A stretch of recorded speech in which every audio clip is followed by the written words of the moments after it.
ನಮಸ್ತೆ ಸ್ನೇಹಿತರೆ, ಸ್ಪರ್ಧಾವಾಹಿನಿ ಯೂಟ್ಯೂಬ್ ಚಾನಲ್ಗೆ ಆತ್ಮೀಯ ಸ್ವಾಗತ. ಸ್ನೇಹಿತರೆ, ಇವತ್ತಿನ ತರಗತಿಯಲ್ಲಿ ನಾವು 7ನೇ ತರಗತಿಯ ಸಮಾಜ ವಿಜ್ಞಾನ ವಿಷಯಕ್ಕೆ ಸಂಬಂಧಿಸಿದಂತಹ ಭೂಗೋಳ ವಿಭಾಗದ ದಕ್ಷಿಣ ಅಮೆರಿಕ ಖಂಡದ LBA ಪ್ರಶ್ನೋತ್ತರಗಳ ಬಗ್ಗೆ ಚರ್ಚೆ ಮಾಡ್ತಿದ್ದೀವಿ. ದಕ್ಷಿಣ ಅಮೆರಿಕ ಖಂಡದ ಪ್ರಮುಖ ಪ್ರಶ್ನೋತ್ತರಗಳಿವು. ಮೊದಲ ಪ್ರಶ್ನೆ MCQs ಪ್ರಶ್ನೆಗಳಾಗಿರುವಂಥದ್ದು. ದಕ್ಷಿಣ ಅಮೆರಿಕ ಖಂಡವನ್ನು ಕಂಡುಹಿಡಿಯಲಾದ ವರ್ಷ. ದಕ್ಷಿಣ ಅಮೆರಿಕ ಖಂಡವನ್ನು ಕಂಡುಹಿಡಿಯಲಾದಂಥ ವರ್ಷ 1598, 1498, 1298, 1698. ಸೊ ಈ ಪ್ರಶ್ನೆಗೆ ಸರಿಯಾದ ಉತ್ತರ 1498. ಆಪ್ಷನ್ ಬಿ ಸರಿಯಾದ ಉತ್ತರ ಆಗುವಂಥದ್ದು. 1498ರಲ್ಲಿ ಈ ಖಂಡವನ್ನು ಕಂಡುಹಿಡಿಯಲಾಯಿತು. ಓಕೆನಾ. ಕೊಲಂಬಸನು ದಕ್ಷಿಣ ಅಮೆರಿಕದ ಸ್ಥಳೀಯರನ್ನ ಈ ರೀತಿ ಕರೆದನು. ಕೊಲಂಬಸನು ದಕ್ಷಿಣ ಅಮೆರಿಕದ ಸ್ಥಳೀಯರನ್ನ ಈ ರೀತಿ ಕರೀತಾನೆ. ಸ್ಪೈನಿಷ್ ಜನಾಂಗದವರು, ರೆಡ್ ಇಂಡಿಯನ್ನರು, ಪೋರ್ಚುಗೀಸರು, ಭಾರತೀಯ ವಸಾಹತುಗಾರರು. ಕೊಲಂಬಸನು ಆ ಒಂದು ದಕ್ಷಿಣ ಅಮೆರಿಕದ ಸ್ಥಳೀಯರನ್ನ ರೆಡ್ ಇಂಡಿಯನ್ನರು ಅಂತ ಕರೀತಾನೆ. ಓಕೆನಾ. ರೆಡ್ ಇಂಡಿಯನ್ ಅನ್ನೋದು ಸರಿಯಾದ ಉತ್ತರ ಆಗ್ತದೆ. ಆಪ್ಷನ್ ಬಿ ಸರಿಯಾದ ಉತ್ತರ. ದಕ್ಷಿಣ ಅಮೆರಿಕ ಖಂಡದಲ್ಲಿ ಹಾದು ಹೋದ ರೇಖೆ. ದಕ್ಷಿಣ ಅಮೆರಿಕ ಖಂಡದಲ್ಲಿ ಹಾದು ಹೋದಂತಹ ರೇಖೆ ಸಮಭಾಜಕ ರೇಖೆ ಮತ್ತು ಕರ್ಕಾಟಕ ಸಂಕ್ರಾಂತಿ ವೃತ್ತ, ಕರ್ಕಾಟಕ ಸಂಕ್ರಾಂತಿ ವೃತ್ತ ಮತ್ತು ಭೂಮಧ್ಯ ರೇಖೆ, ಭೂಮಧ್ಯ ರೇಖೆ ಮತ್ತು ಮಕರ ಸಂಕ್ರಾಂತಿ ವೃತ್ತ, ಭೂಮಧ್ಯ ರೇಖೆ ಮತ್ತು ಅಂಟಾರ್ಟಿಕ್ ವೃತ್ತ. ಓಕೆನಾ. ಯಾವ ಒಂದು ವೃತ್ತಗಳು ದಕ್ಷಿಣ ಅಮೆರಿಕ ಖಂಡದಲ್ಲಿ ಹಾದು ಹೋಗಿರುವಂಥದ್ದು?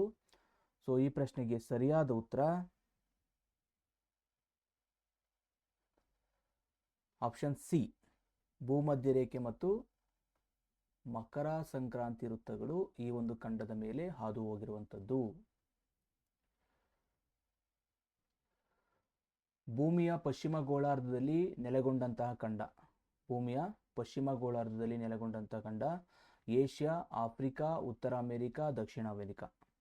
ಓಕೆನಾ. ಭೂಮಿಯ ಪಶ್ಚಿಮ ಗೋಳಾರ್ಧದಲ್ಲಿ ಇರುವಂತಹ ಖಂಡ ಯಾವುದು ಅಂತಂದರೆ ಆಪ್ಷನ್ ಡಿ, ದಕ್ಷಿಣ ಅಮೆರಿಕ ಖಂಡ ಭೂಮಿಯ ಪಶ್ಚಿಮ ಗೋಳಾರ್ಧದಲ್ಲಿ ಇರುವಂಥದ್ದು. ದಕ್ಷಿಣ ಅಮೆರಿಕ ಖಂಡದ ಜೊತೆ ಸಂಪರ್ಕ ಹೊಂದಿಲ್ಲದ ಸಾಗರ. ದಕ್ಷಿಣ ಅಮೆರಿಕದ ಖಂಡದ ಜೊತೆ ಸಂಪರ್ಕ ಇಲ್ಲದಿರುವಂಥ ಸಾಗರ ಪೆಸಿಫಿಕ್ ಸಾಗರ, ಅಟ್ಲಾಂಟಿಕ್ ಸಾಗರ, ಕೆರೆಬಿಯನ್ ಸಮುದ್ರ, ಆರ್ಕ್ಟಿಕ್ ಸಮುದ್ರ. ಈ 4 ಸಾಗರಗಳಲ್ಲಿ ಯಾವುದು ದಕ್ಷಿಣ ಅಮೆರಿಕ ಖಂಡದ ಜೊತೆ ಸಂಪರ್ಕವನ್ನು ಹೊಂದಿಲ್ಲ ಅಂತ.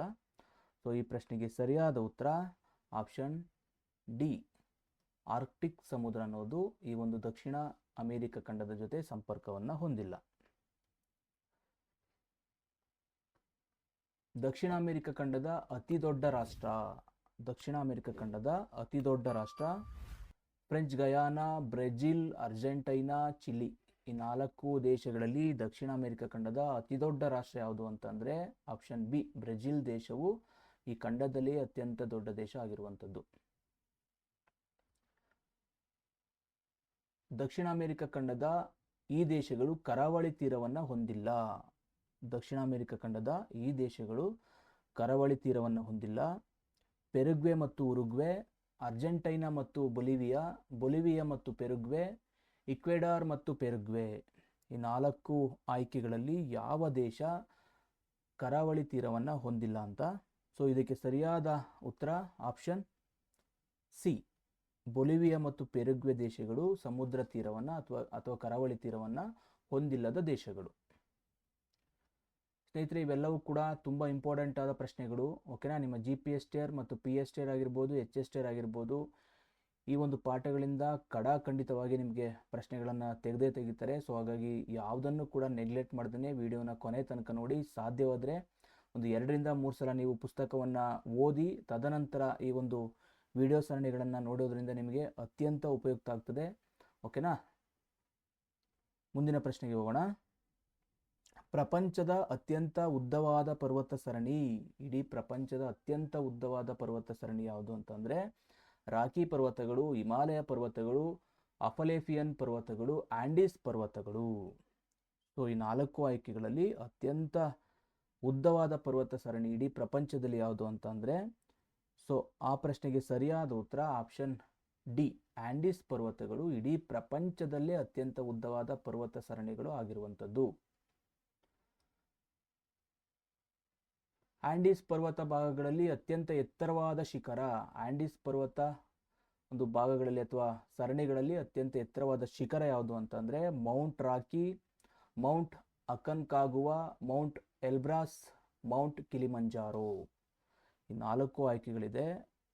ಈ ಒಂದು ಆಯ್ಕೆಗಳಲ್ಲಿ ಸರಿಯಾದ ಉತ್ತರ ಯಾವುದು ಅಂದರೆ ಮೌಂಟ್ ಅಕನ್ಕಾಗುವಾ ಅನ್ನೋದು ಸರಿಯಾದ ಉತ್ತರ ಆಗುವಂಥದ್ದು. ಮೌಂಟ್ ಅಕನ್ಕಾಗುವಾ ಇದು ಆಂಡೀಸ್ ಪರ್ವತ ಸರಣಿಗಳಲ್ಲಿ ಅತ್ಯಂತ ಎತ್ತರವಾದ ಶಿಖರವಾಗಿರುವಂಥದ್ದು. ವಿಶ್ವದ ಅತ್ಯಂತ ಎತ್ತರವಾದ ಜಲಪಾತ, ಇಡೀ ವಿಶ್ವದಲ್ಲಿ ಅತ್ಯಂತ ಎತ್ತರದಿಂದ ಧುಮುಕುವಂತಹ ಜಲಪಾತ ಯಾವುದು ಅಂತ ವಿಕ್ಟೋರಿಯಾ ಜಲಪಾತ, ಜೋಗ್ ಜಲಪಾತ, ಏಂಜಲ್ ಜಲಪಾತ, ಸೆಂಟೇರಾ ಜಲಪಾತ.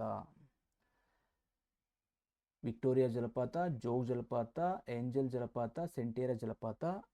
ಈ ಆಯ್ಕೆಗಳಲ್ಲಿ ವಿಶ್ವದಲ್ಲೇ ಅತ್ಯಂತ ಎತ್ತರವಾದ ಜಲಪಾತ ಏಂಜಲ್ ಜಲಪಾತ. ಆಪ್ಷನ್ ಸಿ ಸರಿಯಾದ ಉತ್ತರ. ಇಡೀ ವಿಶ್ವದಲ್ಲಿ ಅತ್ಯಂತ ಎತ್ತರವಾಗಿರುವಂತಹ ಜಲಪಾತ ಯಾವುದು ಅಂದರೆ ಏಂಜಲ್ ಜಲಪಾತ. ನದಿ ಮುಖಜ ಭೂಮಿಯನ್ನು ನಿರ್ಮಿಸಿದಂಥ ನದಿ ಒರಿನಾಕೋ, ಲಾಪ್ಲಾಟಾ, ಅಮೆಜಾನ್, ಈ ಮೇಲಿನ ಎಲ್ಲವು.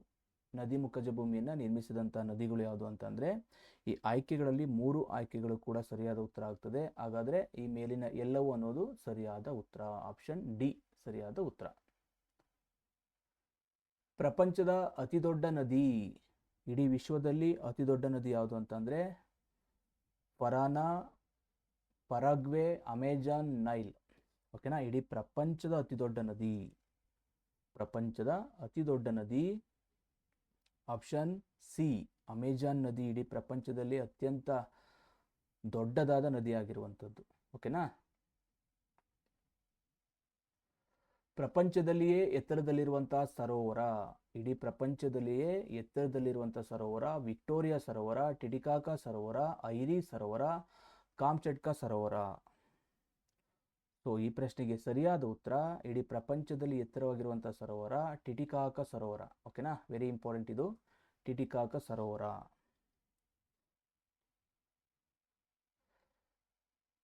ಈ ಕೆಳಕಂಡ ಅಕ್ಷಾಂಶಗಳ ಮಧ್ಯೆ ಕಂಡುಬರುವಂತಹ ಭೂಭಾಗವನ್ನು ಉಷ್ಣವಲಯದಲ್ಲಿ ಕಾಣಬಹುದಾಗಿದೆ. ಈ ಕೆಳಕಂಡ ಅಕ್ಷಾಂಶಗಳ ಮಧ್ಯೆ ಕಂಡುಬರುವಂತಹ ಭೂಭಾಗವನ್ನು ಉಷ್ಣವಲಯದಲ್ಲಿ ಕಾಣಬಹುದಾಗಿದೆ. ಅದು ಯಾವುದು ಅಂತ ಭೂಮಧ್ಯ ರೇಖೆ ಮತ್ತು ಮಕರ ಸಂಕ್ರಾಂತಿ ವೃತ್ತ, ಉತ್ತರ ಧ್ರುವ ವೃತ್ತ ಮತ್ತು ಕರ್ಕಾಟಕ ಸಂಕ್ರಾಂತಿ ವೃತ್ತ, ಭೂಮಧ್ಯ ರೇಖೆ ಮತ್ತು ಅಂಟಾರ್ಟಿಕ್ ವೃತ್ತ, ಮಕರ ಸಂಕ್ರಾಂತಿ ವೃತ್ತ ಮತ್ತು ಅಂಟಾರ್ಟಿಕ್ ವೃತ್ತ. ಸೊ ಈ 4 ಆಯ್ಕೆಗಳಲ್ಲಿ ಯಾವುದು ಸರಿಯಾದ ಉತ್ತರ ಅಂತ ನೋಡ್ತಾ ಹೋದರೆ ಆಪ್ಷನ್ ಎ ಸರಿಯಾದ ಉತ್ತರ ಆಗುವಂಥದ್ದು. ಭೂಮಧ್ಯ ರೇಖೆ ಮತ್ತು ಮಕರ ಸಂಕ್ರಾಂತಿ ವೃತ್ತದಲ್ಲಿ ಆ ಒಂದು ಅಕ್ಷಾಂಶಗಳ ಮಧ್ಯೆ ಉಷ್ಣವಲಯ ಕಂಡುಬರುವಂಥದ್ದು. ಓಕೆನಾ. ಭೂಮಧ್ಯ ರೇಖೆ ಮತ್ತು ಮಕರ ಸಂಕ್ರಾಂತಿ ವೃತ್ತದ ನಡುವೆ ಉಷ್ಣವಲಯ ಕಂಡುಬರುವಂಥದ್ದು. ಪ್ರತಿನಿತ್ಯ ಪರಿಸರಣ ಮಳೆಯ ಅನುಭವವನ್ನು ಪಡೆಯುವಂಥ ಪ್ರದೇಶ, ಪ್ರತಿನಿತ್ಯ ಪರಿಸರಣ ಮಳೆಯ ಅನುಭವವನ್ನು ಪಡೆಯುವಂಥ ಪ್ರದೇಶ ಖಂಡಾಂತರ ಪಶ್ಚಿಮ ಪ್ರದೇಶ, ಆಂಡೀಸ್ ಪರ್ವತದ ಪೂರ್ವ ಭಾಗ, ಸಮಭಾಜಕ ವೃತ್ತದ ವಾಯುಗುಣ ಪ್ರದೇಶ, ಸಮ ಶೀತೋಷ್ಣ ವಲಯದ ಪ್ರದೇಶ. ಯಾವುದು ಪರಿಸರಣ ಮಳೆಯ ಅನುಭವವನ್ನು ಪಡೆಯುವಂಥ ಪ್ರದೇಶ ಆಗಿರುವಂಥದ್ದು ಅಂತ. ಸೊ ಈ ಪ್ರಶ್ನೆಗೆ ಸರಿಯಾದ ಉತ್ತರ ಆಪ್ಷನ್ ಸಿ ಸಮಭಾಜಕ ವೃತ್ತದ ವಾಯುಗುಣ ಪ್ರದೇಶದಲ್ಲಿ ಪ್ರತಿನಿತ್ಯ ಪರಿಸರಣ ಮಳೆ ಆಗುವಂಥದ್ದು. ಓಕೆನಾ. ಆಪ್ಷನ್ ಸಿ ಸರಿಯಾದ ಉತ್ತರ. ಭೂಮಿಯ ಮೇಲಿನ ಅತಿ ಶುಷ್ಕ ಮರುಭೂಮಿ ಪ್ರದೇಶ, ಭೂಮಿಯ ಮೇಲಿನ ಅತಿ ಶುಷ್ಕ ಮರುಭೂಮಿ ಪ್ರದೇಶ ಯಾವುದು ಅಂತ ಪೆಟಗೋನಿಯಾ, ಥಾರ್ ಮರುಭೂಮಿ, ಅಟಕಾಮ ಮರುಭೂಮಿ, ಸಹಾರಾ ಮರುಭೂಮಿ. ಭೂಮಿಯ ಮೇಲಿನ ಅತಿ ಶುಷ್ಕ ಮರುಭೂಮಿ ಪ್ರದೇಶ ಯಾವುದು ಅಂತಂದರೆ ಆಪ್ಷನ್ ಸಿ ಅಟಕಾಮ ಮರುಭೂಮಿ ಅನ್ನೋದು ಸರಿಯಾದ ಉತ್ತರ. ಅಟಕಾಮ ಮರುಭೂಮಿ ಭೂಮಿಯ ಮೇಲಿರುವಂಥ ಅತಿ ಶುಷ್ಕವಾದ ಒಂದು ಮರುಭೂಮಿ ಪ್ರದೇಶ. ಸಮಭಾಜಕ ವೃತ್ತ ಪ್ರದೇಶದ ವಿಶ್ವದ ಅತಿದೊಡ್ಡ ಮಳೆ ಅರಣ್ಯದ ಸ್ಥಳೀಯ ಹೆಸರು. ಸಮಭಾಜಕ ವೃತ್ತ ಪ್ರದೇಶದಲ್ಲಿರುವಂತಹ ವಿಶ್ವದ ಅತಿದೊಡ್ಡ ಮಳೆ ಅರಣ್ಯದ ಸ್ಥಳೀಯ ಹೆಸರು ಪಂಪಾಸ್, ಸೆಲ್ವಾಸ್, ಕಂಪಾಸ್ ಯಾವುದೂ ಅಲ್ಲ. ಸೊ ಈ ಪ್ರಶ್ನೆಗೆ ಸರಿಯಾದ ಉತ್ತರ ಆಪ್ಷನ್ ಬಿ ಸೆಲ್ವಾಸ್. ಇದು ಸಮಭಾಜಕ ವೃತ್ತ ಪ್ರದೇಶದಲ್ಲಿ ಇರುವಂತಹ ವಿಶ್ವದ ಅತಿದೊಡ್ಡ ಮಳೆಯನ್ನು ಪಡೆಯುವಂತಹ ಒಂದು ಅರಣ್ಯದ ಸ್ಥಳೀಯ ಹೆಸರು. ಓಕೆನಾ. ಅಮೆಜಾನ್ ಕಾಡುಗಳಲ್ಲಿ ಕಂಡುಬರುವಂಥ ಬೆಲೆ ಬಾಳುವಂಥ ಮರಗಳು. ಅಮೆಜಾನ್ ಕಾಡಿನಲ್ಲಿ ಕಂಡುಬರುವಂಥ ಬೆಲೆ ಬಾಳುವಂಥ ಮರಗಳು ಯಾವುದು? ಲ್ಯಾಟಿಕ್ಸ್, ಮಹಗಾನಿ ಮತ್ತು ಎಬೋನಿ, ಲಾನೋಸ್, ಸಾಗುವಾನಿ ಮತ್ತು ಮಹಗಾನಿ. ಅಮೆಜಾನ್ ಕಾಡುಗಳಲ್ಲಿ ಕಂಡುಬರುವಂಥ ಅತ್ಯಂತ ಬೆಲೆ ಬಾಳುವಂಥ ಮರಗಳು ಯಾವುದು ಅಂತಂದರೆ ಮಹಗಾನಿ ಮತ್ತು ಎಬೋನಿ ಮರಗಳು ಅತ್ಯಂತ ದುಬಾರಿ ಮರಗಳಾಗಿರುವಂಥದ್ದು. ಓಕೆನಾ ಸ್ನೇಹಿತರೆ, ಇವೆಲ್ಲವೂ ಕೂಡ ವೆರಿ ಇಂಪಾರ್ಟೆಂಟ್ ಹೇಳ್ತಿದ್ದೀವಿ. ತುಂಬ ಇಂಪಾರ್ಟೆಂಟ್ ಆದ ಪ್ರಶ್ನೆಗಳನ್ನು ಆಯ್ಕೆ ಮಾಡಿಕೊಂಡು LBA ಪ್ರಶ್ನೋತ್ತರಗಳು ನಿಮ್ಮ ಪಠ್ಯಕ್ರಮ ಆಧಾರಿತ ಪ್ರಶ್ನೆಗಳು ಇವು.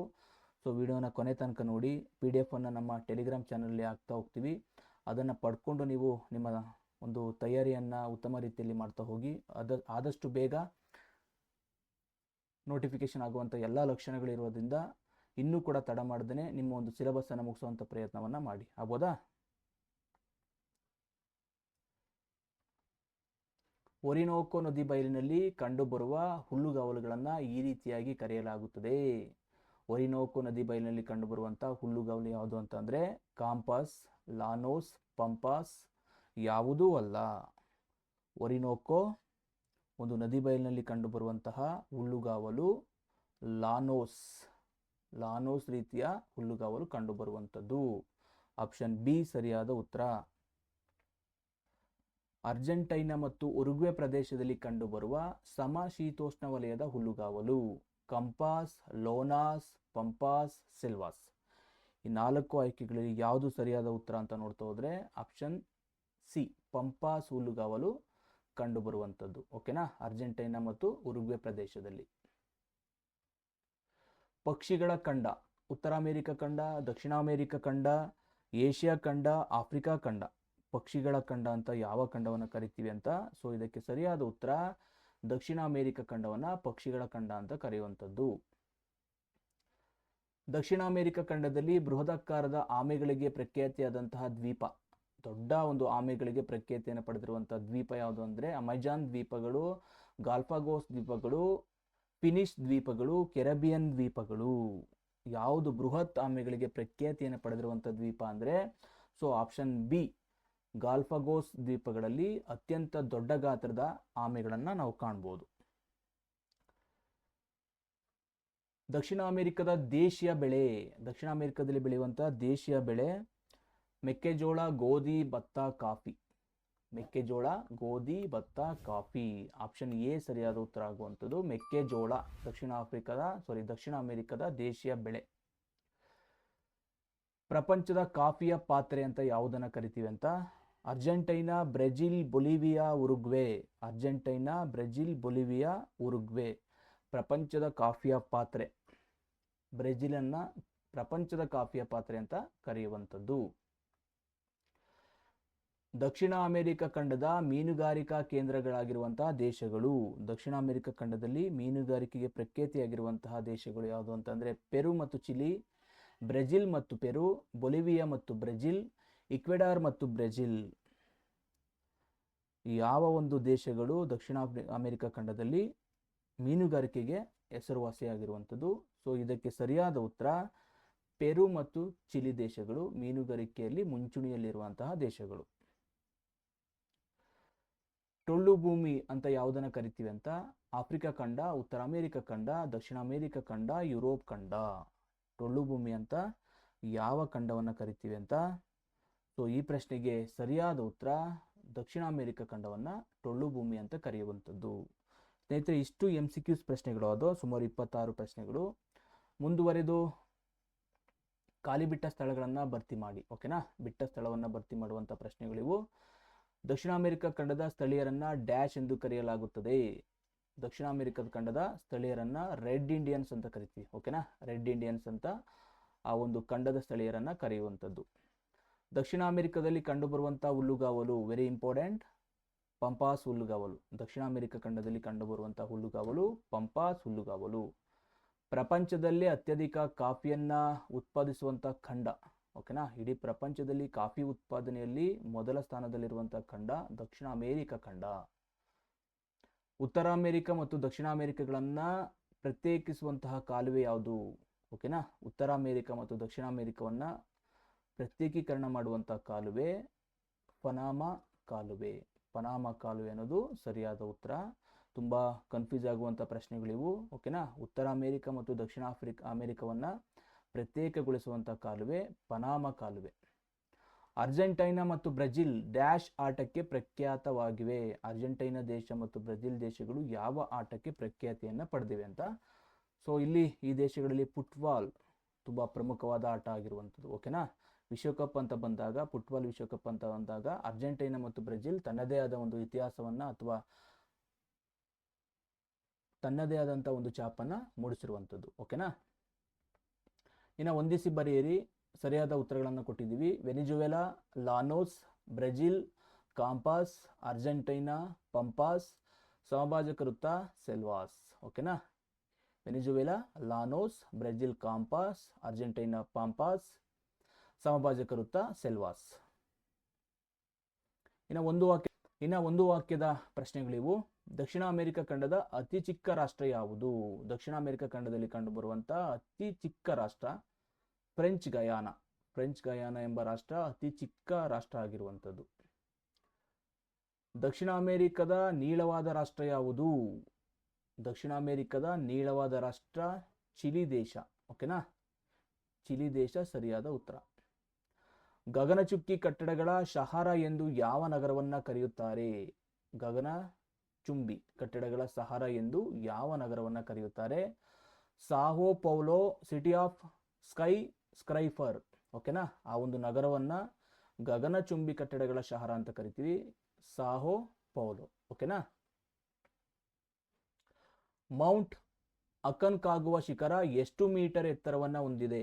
ಮೌಂಟ್ ಅಕನ್ಕಾಗುವ ಶಿಖರ ಸುಮಾರು 6960 ಮೀಟರ್ ಅಷ್ಟು ಎತ್ತರವನ್ನು ಹೊಂದಿರುವಂಥದ್ದು. 69-60 ಮೀಟರ್. ಓಕೆನಾ. ಒರಿನೋಕೋ ನದಿಯ ಉಪನದಿ ಯಾವುದು? ಒರಿನೋಕೋ ನದಿಯ ಉಪನದಿ ಚೂರನ್ ನದಿ. ಕೇಳ್ಬೋದು ಇದನ್ನ. ಒರಿನೋಕೋ ನದಿಯ ಉಪನದಿ ಚೂರನ್ ನದಿ. ಏಂಜಲ್ ಜಲಪಾತವು ಯಾವ ನದಿಯಿಂದ ನಿರ್ಮಿತವಾಗಿದೆ? ಇಡೀ ಪ್ರಪಂಚದಲ್ಲಿ ಅತ್ಯಂತ ಎತ್ತರವಾದ ಜಲಪಾತ ಇದು. ಇದು ಯಾವ ನದಿಯ ನಿರ್ಮಾಣ ಆಗಿರುವಂಥದ್ದು ಅಂತ? ಚೂರನ್ ನದಿ. ನೆನಪಿರ್ಲಿ, ಒರಿನೋಕೋ ನದಿಯ ಉಪನದಿ ಚೂರನ್ ನದಿ. ಆ ಚೂರನ್ ನದಿ ಸೃಷ್ಟಿಸುವಂತಹ ಜಲಪಾತ ಯಾವುದು ಅಂತಂದ್ರೆ ಏಂಜಲ್ ಜಲಪಾತ. ಇಡೀ ಪ್ರಪಂಚದ ಅತ್ಯಂತ ಎತ್ತರವಾದ ಜಲಪಾತ. ದಕ್ಷಿಣ ಅಮೆರಿಕ ಖಂಡದ ಅತಿದೊಡ್ಡ ಪಕ್ಷಿ ಯಾವುದು? ದಕ್ಷಿಣ ಅಮೆರಿಕ ಖಂಡದ ಅತಿದೊಡ್ಡ ಪಕ್ಷಿ ಕಾಂಡರ್ ಪಕ್ಷಿ. ಕಾಂಡರ್ ಪಕ್ಷಿ ಅನ್ನೋದು ದಕ್ಷಿಣ ಅಮೆರಿಕ ಖಂಡದಲ್ಲಿಯೇ ಅತ್ಯಂತ ದೊಡ್ಡ ಪಕ್ಷಿ. ದಕ್ಷಿಣ ಅಮೆರಿಕದ ಅತ್ಯಂತ ಹೆಚ್ಚು ನಗರ ಜನಸಂಖ್ಯೆಯನ್ನು ಹೊಂದಿದ ದೇಶ ಯಾವುದು? ದಕ್ಷಿಣ ಅಮೆರಿಕ ಖಂಡದಲ್ಲಿಯೇ ಅತ್ಯಂತ ಹೆಚ್ಚು ನಗರ ಜನಸಂಖ್ಯೆಯನ್ನು ಹೊಂದಿರುವಂತಹ ದೇಶ ಉರುಗ್ವೆ ದೇಶ. ಸುಮಾರು 93% ಜನಸಂಖ್ಯೆ ನಗರಗಳಲ್ಲಿ ವಾಸ ಮಾಡ್ತಿರುವಂಥದ್ದು. ದಕ್ಷಿಣ ಅಮೆರಿಕದ ಕಡಿಮೆ ನಗರ ಜನಸಂಖ್ಯೆಯನ್ನು ಹೊಂದಿದಂಥ ದೇಶ ಗಯಾನ. ಓಕೆನಾ. ಗಯಾನ ದೇಶದಲ್ಲಿ ಕೇವಲ 36% ಜನರು ಮಾತ್ರ ನಗರಗಳಲ್ಲಿ ವಾಸ ಮಾಡ್ತಿರುವಂಥದ್ದು. ಓಕೆನಾ. ಅತಿ ಹೆಚ್ಚಿನ ನಗರ ಜನಸಂಖ್ಯೆಯನ್ನು ಹೊಂದಿದಂಥ ದೇಶ ಉರುಗ್ವೆ. ಕಡಿಮೆ ನಗರ ಜನಸಂಖ್ಯೆಯನ್ನು ಹೊಂದಿದಂಥ ದೇಶ ಗಯಾನ. ದಕ್ಷಿಣ ಅಮೆರಿಕ ಖಂಡದಲ್ಲಿ ರಬ್ಬರ್ಗಳನ್ನು ಯಾವುದಕ್ಕಾಗಿ ಬಳಸುತ್ತಾರೆ? ರಬ್ಬರ್ಗಳನ್ನು ಯಾವುದಕ್ಕಾಗಿ ಬಳಸ್ತಾರೆ ಅಂತ? ಲ್ಯಾಟಿಕ್ಸ್. ಓಕೆನಾ. ಲ್ಯಾಟಿಕ್ಸ್ ಅಂತಂದರೆ ರಬ್ಬರ್ ಹಾಲನ್ನು ತೆಗೆಯಲು ಈ ಒಂದು ರಬ್ಬರ್ ಮರಗಳನ್ನು ಬಳಸುವಂಥದ್ದು. ಇಷ್ಟು ಒಂದು ವಾಕ್ಯದ ಪ್ರಶ್ನೆಗಳದು. ಮುಂದುವರಿದೀಗ 2-3 ವಾಕ್ಯಗಳ ಒಂದು ಪ್ರಶ್ನೆಗಳಿವು. ಇವು ನಿಮಗೆ GPS ಟೆಟ್ ಪರೀಕ್ಷೆಗೆ ಅತ್ಯಂತ ಉಪಯುಕ್ತ ಆಗುವಂಥದ್ದು. ಈ ಪಾಠದಿಂದ ನೇರವಾಗಿ ನಿಮಗೆ ಪ್ರಶ್ನೆಗಳು ಬರುವ ಸಾಧ್ಯತೆ ಇರೋದ್ರಿಂದ ತುಂಬ ಗಮನ ಕೊಟ್ಟು ನೋಡಿ ಇದನ್ನು. ದಕ್ಷಿಣ ಅಮೆರಿಕದ ಸ್ಥಾನ ಮತ್ತು ವಿಸ್ತೀರ್ಣವನ್ನು ತಿಳಿಸಿ. ವೆರಿ ಇಂಪಾರ್ಟೆಂಟ್ ಪ್ರಶ್ನೆ ಇದು. ಓಕೆನಾ. ದಕ್ಷಿಣ ಅಮೆರಿಕದ ಸ್ಥಾನ ಮತ್ತು ವಿಸ್ತೀರ್ಣ. ದಕ್ಷಿಣ ಅಮೆರಿಕ ಖಂಡವು ಪಶ್ಚಿಮ ಗೋಳಾರ್ಧದಲ್ಲಿ ನೆಲೆಗೊಂಡಿರುವಂಥದ್ದು. ಸಂಪೂರ್ಣವಾಗಿ ಪಶ್ಚಿಮ ಗೋಳಾರ್ಧದಲ್ಲಿ ಇರುವಂಥ ಒಂದು ಖಂಡ ಇದು. ಇದು 12 ಡಿಗ್ರಿ ಉತ್ತರ ಅಕ್ಷಾಂಶದಿಂದ 56 ಡಿಗ್ರಿ ದಕ್ಷಿಣ ಅಕ್ಷಾಂಶದವರೆಗೆ ವಿಸ್ತರಣೆಯನ್ನು ಹೊಂದಿರುವಂಥದ್ದು. ನೆನಪಿರಲಿ, ಅಕ್ಷಾಂಶ ಬಂದು 12 ಡಿಗ್ರಿ ಉತ್ತರ ಅಕ್ಷಾಂಶದಿಂದ 56 ಡಿಗ್ರಿ ದಕ್ಷಿಣ ಅಕ್ಷಾಂಶದವರೆಗೆ. ಇನ್ನು ರೇಖಾಂಶ ಬಂದು 35 ಡಿಗ್ರಿ ಪಶ್ಚಿಮ ರೇಖಾಂಶದಿಂದ 81 ಡಿಗ್ರಿ ಪಶ್ಚಿಮ ರೇಖಾಂಶದವರೆಗೆ. ಇಷ್ಟು ಇದರ ವಿಸ್ತೀರ್ಣ. 12 ಡಿಗ್ರಿ ಉತ್ತರ ಅಕ್ಷಾಂಶದಿಂದ 56 ಡಿಗ್ರಿ ದಕ್ಷಿಣ ಅಕ್ಷಾಂಶದವರೆಗೆ ಹಾಗೂ 35 ಡಿಗ್ರಿ ಪಶ್ಚಿಮ ರೇಖಾಂಶದಿಂದ 81 ಡಿಗ್ರಿ ಪಶ್ಚಿಮ ರೇಖಾಂಶದವರೆಗೆ ಇದು ವಿಸ್ತರಿಸಿರುವಂಥದ್ದು. ಇದರ ಒಟ್ಟು ವಿಸ್ತೀರ್ಣ ನೋಡ್ತಾ ಹೋದರೆ ಸುಮಾರು 178.4 ಲಕ್ಷ ಚದುರ ಕಿಲೋಮೀಟರ್ ವಿಸ್ತೀರ್ಣವನ್ನು ಹೊಂದಿರುವಂಥದ್ದು. ಇನ್ನೊಮ್ಮೆ 178.4 ಲಕ್ಷ ಚದರ ಕಿಲೋಮೀಟರ್ ಅಷ್ಟು ವಿಸ್ತೀರ್ಣವನ್ನು ಹೊಂದಿರುವಂಥ ಖಂಡ ಇದು. ನೆಕ್ಸ್ಟ್ ಕ್ವಶನ್ ನೋಡೋಣ. ದಕ್ಷಿಣ ಅಮೆರಿಕದ ಪ್ರಮುಖ ಹುಲ್ಲುಗಾವಲುಗಳನ್ನು ತಿಳಿಸಿ. ದಕ್ಷಿಣ ಅಮೆರಿಕ ಖಂಡದಲ್ಲಿ ಕಂಡುಬರುವಂಥ ಪ್ರಮುಖ ಹುಲ್ಲುಗಾವಲುಗಳು ವೆನಿಜುವೆಲಾದ ಲಾನೋಸ್, ಬ್ರೆಜಿಲ್ನ ಕಾಂಪಾಸ್, ಅರ್ಜೆಂಟೈನಾದ ಪಾಂಪಾಸ್.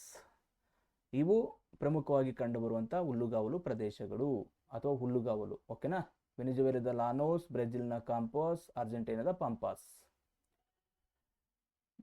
ದಕ್ಷಿಣ ಅಮೆರಿಕದ ಪ್ರಮುಖ ಸಸ್ಯ ಹಾಗೂ ವನ್ಯಜೀವಿಗಳನ್ನು ಹೆಸರಿಸಿ. ದಕ್ಷಿಣ ಅಮೆರಿಕದ ಪ್ರಮುಖ ಸಸ್ಯ ಮತ್ತು ವನ್ಯಜೀವಿಗಳು ಅಥವಾ ಪ್ರಾಣಿಗಳು. ಸಸ್ಯಗಳನ್ನು ನೋಡ್ತಾ ಹೋದರೆ ಮಹಾಗನಿ, ಎಬೋನಿ ಇವೆಲ್ಲವೂ ಬೆಲೆ ಬಾಳುವಂಥ ಮರಗಳು, ರಬ್ಬರ್ ಇವು ಪ್ರಮುಖವಾಗಿ ಆ ಒಂದು ಖಂಡದಲ್ಲಿ ಕಂಡುಬರುವಂಥ ಸಸ್ಯವರ್ಗ. ಇನ್ನು ಪ್ರಾಣಿಗಳನ್ನು ನೋಡ್ತಾ ಹೋದರೆ ಕಾಂಡರ್ ಅಂತ ಬರುತ್ತೆ. ದಕ್ಷಿಣ ಅಮೆರಿಕ ಖಂಡದಲ್ಲಿ ಅತ್ಯಂತ ದೊಡ್ಡದಾದ ಪ್ರಾಣಿ ಇದು ರಿಯಾ. ಅನಾಕೊಂಡ ಹಾವುಗಳನ್ನು ನಾವೆಲ್ಲ ನೋಡಿರ್ತೀವಿ. ಓಕೆನಾ? ಅನಾಕೊಂಡ, ಪ್ಯೂಮಾ, ಜಾಗ್ವರ್, ಲಾಮಾ, ಆಲ್ಬಾಕ್ ಇವು ಪ್ರಮುಖವಾಗಿ ಆ ಒಂದು ಖಂಡದಲ್ಲಿ ಕಂಡುಬರುವಂಥ ಪ್ರಾಣಿ ಸಂಕುಲಗಳು. ಇನ್ನು ದಕ್ಷಿಣ ಅಮೆರಿಕದ ಹೆಚ್ಚು ಜನಸಾಂದ್ರತೆ ಹೊಂದಿರುವಂಥ ಪ್ರಮುಖ ನಗರಗಳನ್ನು ಹೆಸರಿಸಿ. ಹೆಚ್ಚು ಜನಸಾಂದ್ರತೆಯನ್ನು ಹೊಂದಿರುವಂಥ ಪ್ರಮುಖ ನಗರಗಳು Buenos Aires, Rio de Janeiro, Sao Paulo. ಇವು ಪ್ರಮುಖವಾಗಿ ಆ ಒಂದು ಖಂಡದಲ್ಲಿ ಹೆಚ್ಚು ಜನಸಾಂದ್ರತೆಯನ್ನು ಹೊಂದಿರುವಂಥ ಪ್ರಮುಖವಾದ ನಗರಗಳು. ಬ್ಯೂನಸ್ ಐರಿಸ್, ರಿಯೋ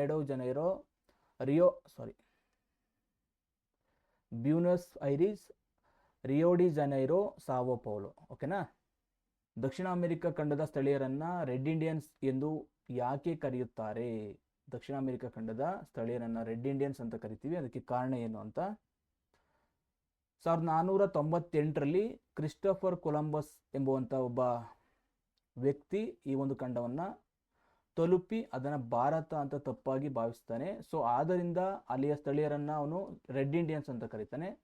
ಸೊ ಆ ಒಂದು ಕಾರಣದಿಂದ ಅಲ್ಲಿಯ ಸ್ಥಳೀಯರನ್ನು ರೆಡ್ ಇಂಡಿಯನ್ಸ್ ಅಂತ ಕರೆಯುವಂಥದ್ದು. ಇನ್ನು 5-6 ವಾಕ್ಯದ ಪ್ರಶ್ನೆಗಳಿವು. ದಕ್ಷಿಣ ಅಮೆರಿಕ ಖಂಡದ ಪ್ರಾಕೃತಿಕ ವಿಭಾಗಗಳನ್ನು ಹೆಸರಿಸಿ. ದಕ್ಷಿಣ ಅಮೆರಿಕ ಖಂಡದ ಪ್ರಾಕೃತಿಕ ವಿಭಾಗಗಳು 4 ಪ್ರಮುಖ ಪ್ರಾಕೃತಿಕ ವಿಭಾಗಗಳನ್ನು ಮಾಡಿರುವಂಥದ್ದು. ಒಂದು ಆಂಡೀಸ್ ಪರ್ವತಗಳು ಅಂತ ಮಾಡ್ತೀವಿ. ಇನ್ನೊಂದು ಪೂರ್ವದ ಉನ್ನತ ಪ್ರದೇಶಗಳು, ಕೇಂದ್ರೀಯ ತಗ್ಗು ಪ್ರದೇಶಗಳು, ಪಶ್ಚಿಮದ ಕರಾವಳಿ ಮೈದಾನಗಳು. ಈ 4 ಒಂದು ಪ್ರಮುಖ ಪ್ರಾಕೃತಿಕ ವಿಭಾಗಗಳನ್ನು ದಕ್ಷಿಣ ಅಮೆರಿಕ ಖಂಡದಲ್ಲಿ ಕಾಣುವಂಥದ್ದು. ಮತ್ತೊಮ್ಮೆ ಆಂಡೀಸ್ ಪರ್ವತಗಳು, ಪೂರ್ವದ ಉನ್ನತ ಪ್ರದೇಶಗಳು, ಕೇಂದ್ರೀಯ ತಗ್ಗು ಪ್ರದೇಶಗಳು, ಪಶ್ಚಿಮದ ಕರಾವಳಿ ಮೈದಾನಗಳು. ದಕ್ಷಿಣ ಅಮೆರಿಕ ಖಂಡದ ಸ್ವಾಭಾವಿಕ ಸಸ್ಯವರ್ಗದ ವಿಧಗಳನ್ನು ಹೆಸರಿಸಿ. ದಕ್ಷಿಣ ಅಮೆರಿಕ ಖಂಡದ ಸ್ವಾಭಾವಿಕ ಸಸ್ಯವರ್ಗದ ವಿಧಗಳು ಸಮಭಾಜಕ ವೃತ್ತದ ಮಳೆ ಅರಣ್ಯ ಅಥವಾ ಸೆಲ್ವಾಸ್ ಅಂತ ಕರಿತೀವಿ. ಉಷ್ಣವಲಯದ ಹುಲ್ಲುಗಾವಲು ಕಾಂಪಾಸ್ ಅಂತ ಕರಿತೀವಿ. ಬೆಚ್ಚನೆಯ ಸಮ ಶೀತೋಷ್ಣ ವಲಯದ ಅರಣ್ಯ, ಸಮ ಶೀತೋಷ್ಣ ವಲಯದ ಹುಲ್ಲುಗಾವಲು ಪಂಪಾಸ್ ಅಂತ ಕರಿತೀವಿ. ಸಮ ಶೀತೋಷ್ಣ ವಲಯದ ಮರುಭೂಮಿ ಅಂತ ಕರಿತೀವಿ. ಉಷ್ಣ ಮರುಭೂಮಿ ಸಸ್ಯವರ್ಗ, ಮೆಡಿಟೇರಿಯನ್ ಸಸ್ಯವರ್ಗ, ತಂಪಾದ ಸಮಶೀತೋಷ್ಣ ಅರಣ್ಯ. ಇಷ್ಟು ವಿಧದ ಯಾವುದೋ ಸ್ವಾಭಾವಿಕ ಸಸ್ಯವರ್ಗ ಇರುವಂಥದ್ದು. 1, 2, 3, 4, 5, 6, 7, 8 ವಿಧದ ಸ್ವಾಭಾವಿಕ ಸಸ್ಯವರ್ಗಗಳನ್ನು ಈ ಖಂಡದಲ್ಲಿ ಕಾಣುವಂಥದ್ದು. ಸ್ನೇಹಿತರೆ, ಇಲ್ಲಿಯ ತನಕ ನಾವು ಈ ಪಾಠಕ್ಕೆ ಸಂಬಂಧಿಸಿದಂಥ ಸುಮಾರು 49 ಪ್ರಶ್ನೆಗಳ ಬಗ್ಗೆ ತಿಳ್ಕೊಂಡಿದ್ದೀವಿ. ಇವೆಲ್ಲವೂ ಕೂಡ ನಿಮಗೆ ಮುಂಬರುವಂಥ ಪರೀಕ್ಷೆಗೆ ಅತ್ಯಂತ ಉಪಕಾರಿ ಆಗ್ತದೆ ಅಂತ ಹೇಳ್ತಾ, ಇನ್ನೂ ಕೂಡ ಯಾರು ನಮ್ಮ ಚಾನಲ್ನ ಸಬ್ಸ್ಕ್ರೈಬ್ ಮಾಡ್ಕೊಂಡಿಲ್ಲ ಅವರು ಸಬ್ಸ್ಕ್ರೈಬ್ ಮಾಡಿಕೊಂಡು ವಿಡಿಯೋನ ವಾಚ್ ಮಾಡಿ ಅಂತ ಹೇಳ್ತಾ ಇವತ್ತಿನ ತರಗತಿಯನ್ನು ಮುಗಿಸ್ತಿದ್ದೀನಿ. ಎಲ್ಲರಿಗೂ ನಮಸ್ಕಾರ.